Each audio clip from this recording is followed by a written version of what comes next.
judiciary bail and bond policy guidelines, together with several decisions of superior courts in the land, that is the Court of Appeal and the High Court.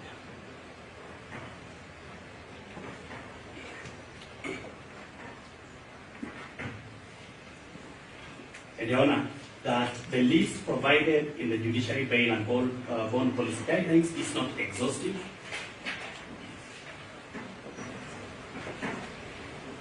But without going to the particular facts which my learned senior Mr. Kula is following me to talk about, that list includes as compelling reasons the likelihood of interference with witnesses,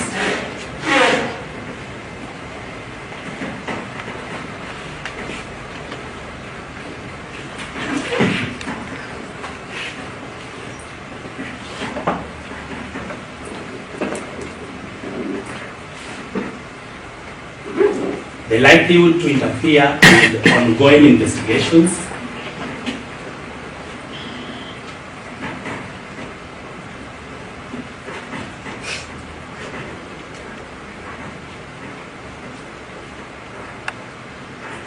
and the likelihood to interfere with exhibits.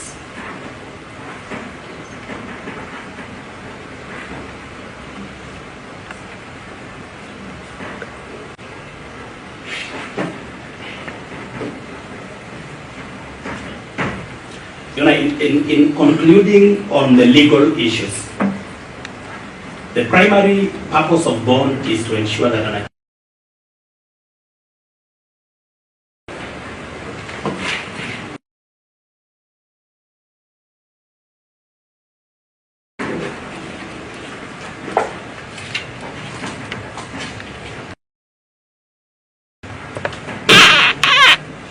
integrity of the trial before you. Protection of the integrity of the trial before you.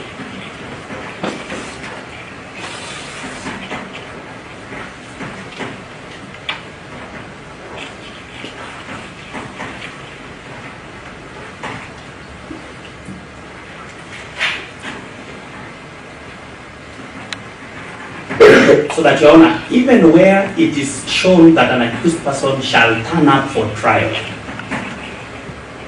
if released on bail,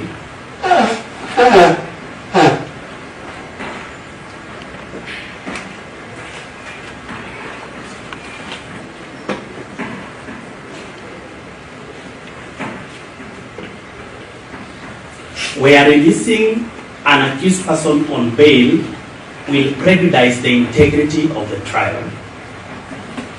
Where releasing an accused person on bail, even where it is shown that they will attend trial, where releasing them on bail will prejudice the trial and therefore the integrity of the trial.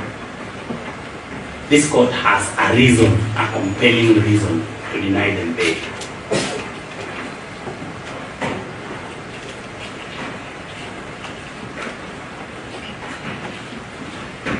And Your Honor, a likelihood to interfere with witnesses, exhibits, or ongoing investigations is a high likelihood of interference with the integrity of a trial.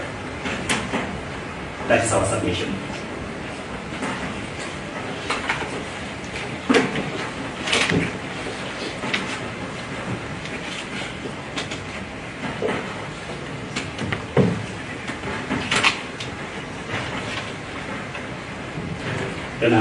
Allow me to say the last thing on Section 8, subsection 2 of the Magistrates Court Act.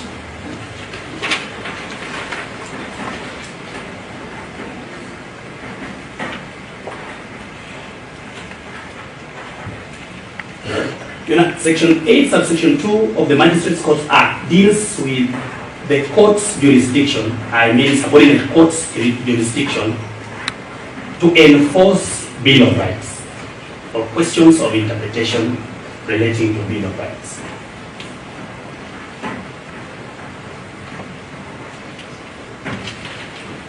That jurisdiction is limited to Article 25A and B of the Constitution. The rights under Article 25A and B of the Constitution. it is a clear statutory statement that this court's power to enforce Bill of Rights is limited to the rights under Article 25A and B and nothing more.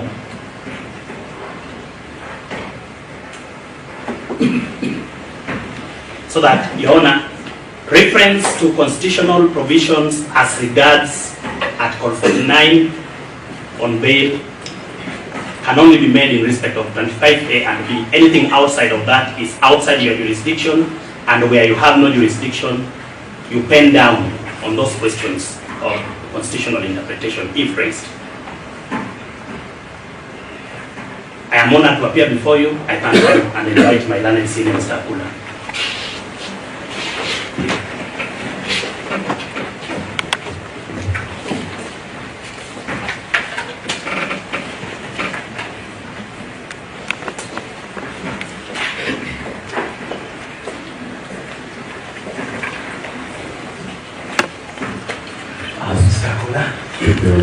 And we have filed an affidavit sworn on 19th May 2025 by Mr. Robert Swan. 19th of May 2025, this morning. Today is Yesterday, Your Honor. that is very good. Yes, Your Honor. 19, We filed this morning. 5, and 5 also. Yes, Your Honor. Your Honor, it is sworn by Robert Swan. Sworn by Robert Swan. And EACC Forensic Examiner.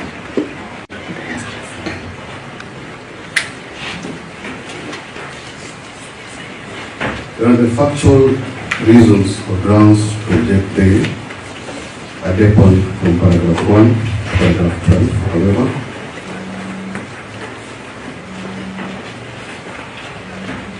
I will cluster them into paragraph three, 1. 1 to paragraph 12. And however, I will cluster them into three compelling reasons.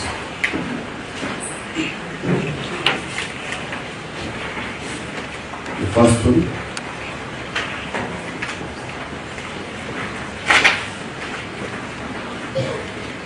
interference with witnesses.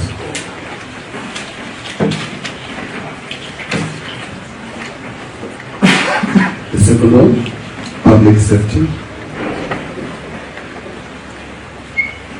And lastly, the severity of the offense.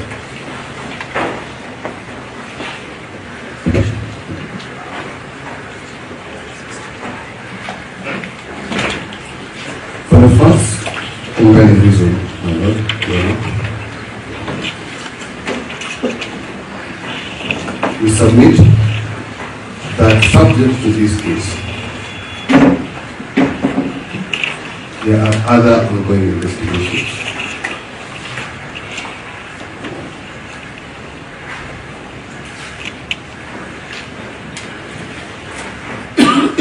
which at paragraph 3 and 4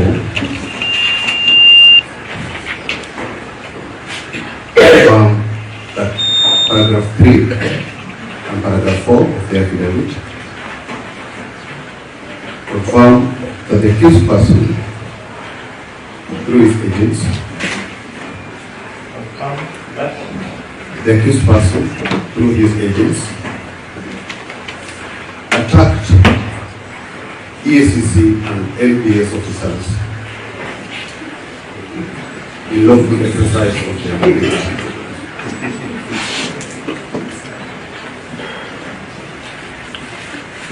This has been reported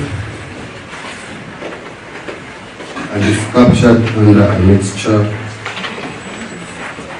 number R38.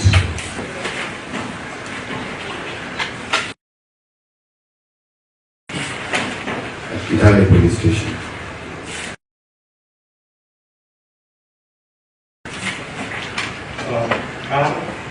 R38. PR38. Annexure PR38.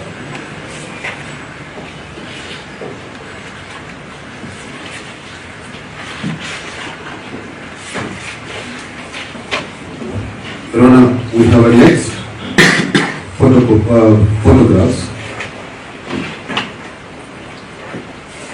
of security vehicles. With your kind permission, I wish to raise an objection. An objection, Your Honor, is founded on Section 106B of the Evidence Act. That is your name. Willis Otieno, counsel for the first accused. Section 106. Minute.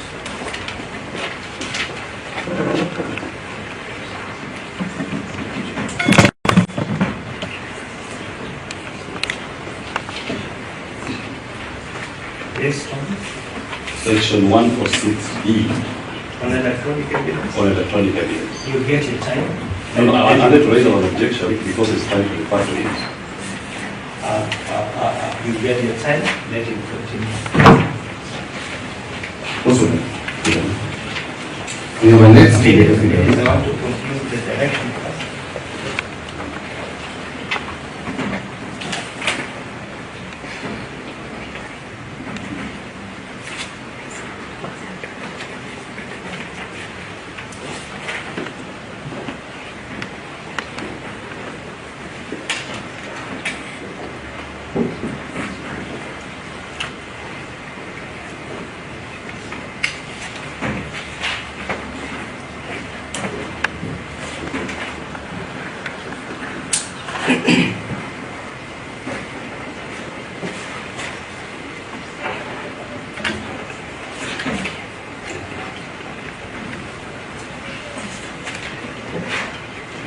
You can continue.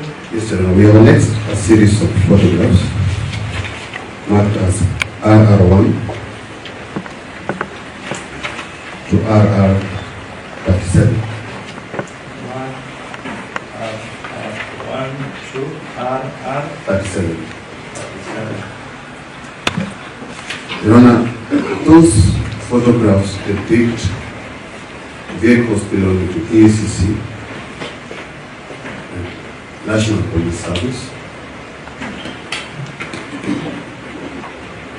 that were vandalized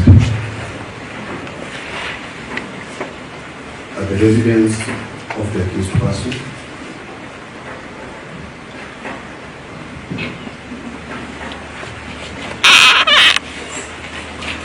Yesterday,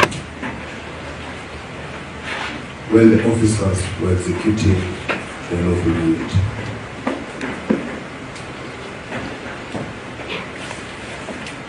Executing. Their lawful mandate. That is, doing a search pursuant to miscellaneous application E716 of 2025. Come again. Miscellaneous application number. E716 E716. of 2025. That is labeled in paragraph number 4.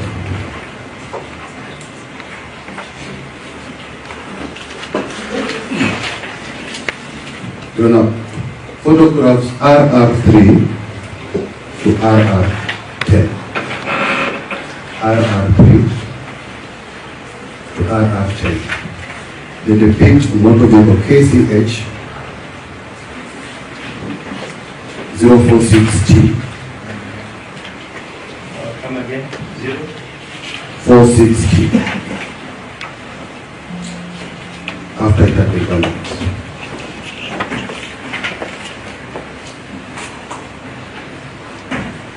Then the photographs R11 and 12 depict KCD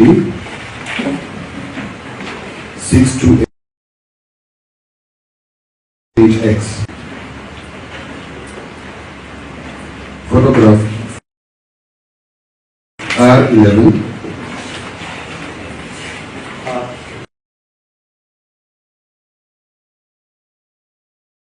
KBU 7.41.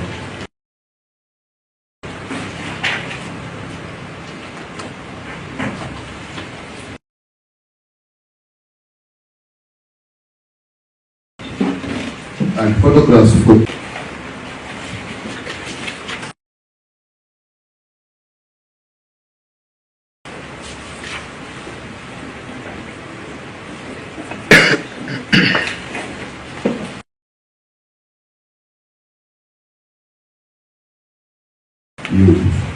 ACF 541U.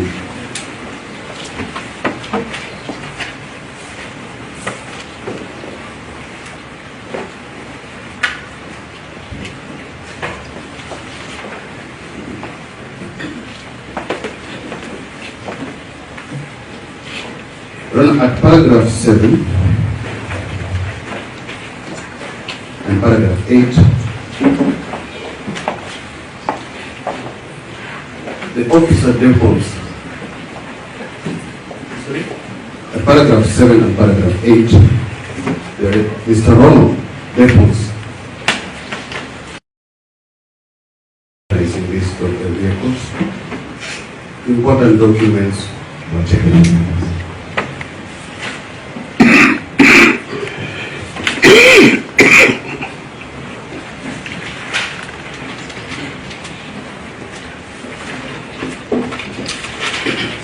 Now we take judicial notice of the position of the first accused.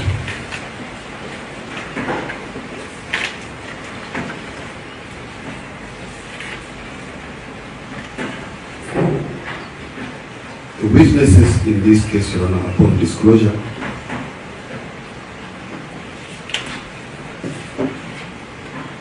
are his subordinates. People employed under his government.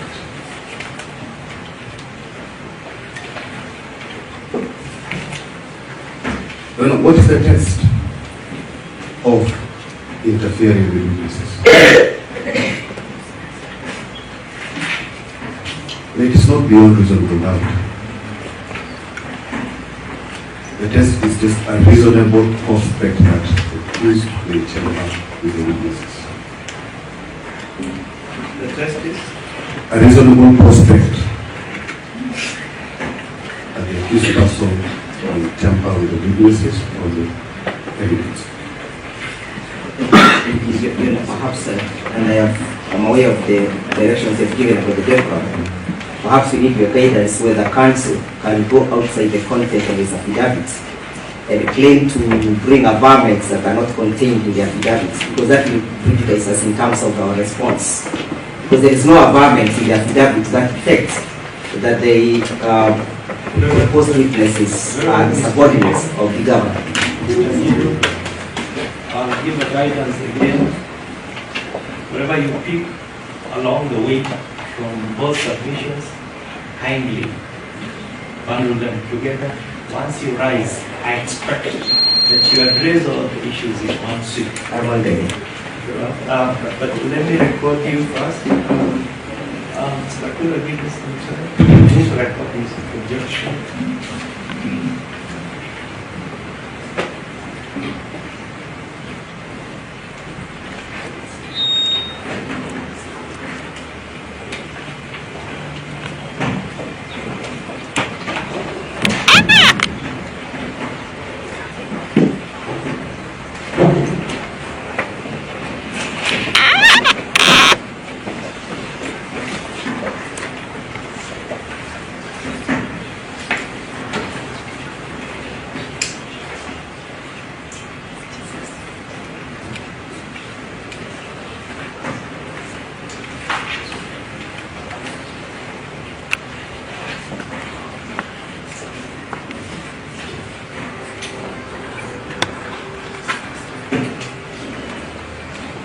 Everyone, I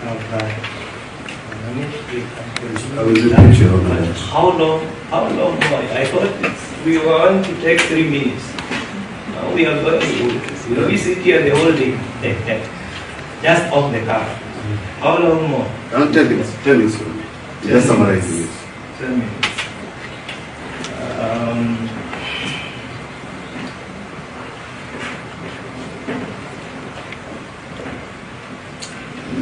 Continue, sir. Yes, sir. I will repeat You that. have 10 minutes. We are submitting that once disclosure is done, the witnesses will be calling our officers from the first accused. Those are the subordinates.